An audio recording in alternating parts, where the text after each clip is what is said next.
I'm Dr. Madina Hussein from Kenya, but I'm currently redeployed in West Africa, Sierra Leone, where I worked during the Ebola in 2015.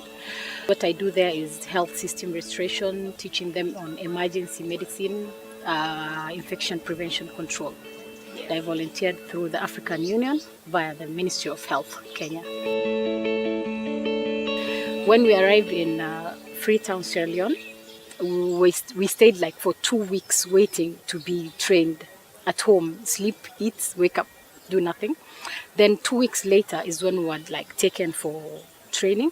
We did training for 2 weeks, and then afterwards is when we were deployed 5 days after the training. So it took us literally like a month and 5 days before we were even deployed to the ground. So I feel like we wasted a lot of time staying and doing nothing than being on the grounds and fighting Ebola. Where I was working, like in the maternity hospital, when I do like a cesarean section or deliver a mother, we could not like weigh the baby. So I personally had to like volunteer and remove money from my pocket and buy like the weighing machines, like the blood pressure machine for the mothers who had high blood pressure, like eclampsia. I had no other option because I could not just go to the ward and do nothing where I don't even know whether this patient's blood pressure is well controlled or not. So I had to remove some money. I had to actually like order outside.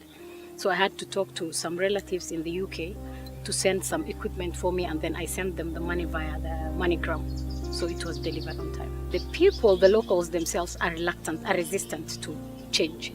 Like you would work with a local doctor and they would look at you like you just came to make money. But on the other hand, you're trying to help the system in coming back to its normal. You understand? Yeah, so, but then later we made them to understand like we are all Africans together. You understand? We are all here to help each other. Anything can happen to Kenya or Uganda. That's why like we are all deployed here. We had the Rwandans, we had the Ethiopians, we had the Kenyans, the Ugandans. All of us were deployed to Liberia, Sierra Leone and Guinea. We tried to explain to them like our main reason why we're there. And some understood, of course. Others were like still like, okay. But still we could feel the tension between us. But work had to be done. We had to move on to the next step. Yeah. What I can say is before you deploy people, you have to make sure that they understand what they're going to do, whatever they're being deployed for.